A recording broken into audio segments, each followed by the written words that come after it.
most founders, like, they know they have demo day, and they wait until 2 weeks before, then they start to work on practicing.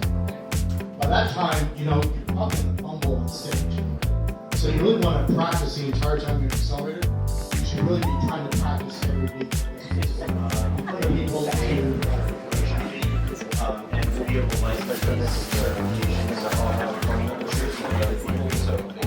Everybody, I'm Mark Sutherland. I've been involved with the Boston Tech Startup Community since, I think, 2009, actually. So.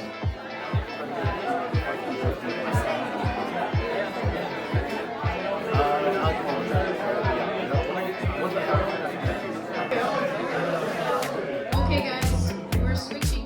And you have, most people are carrying a planner plus maybe 2 or 3 notebooks to keep themselves in track. Me and my co-founders have done everything from hosting like a club out of our dorm, renting out night clubs for big parties, hosting tech events. I serve as president of the Techstars Boston alumni chapter, and everything in between. We're going to start with this and we're going to build this out, we're going to get this to a point, and then we might look into these other things.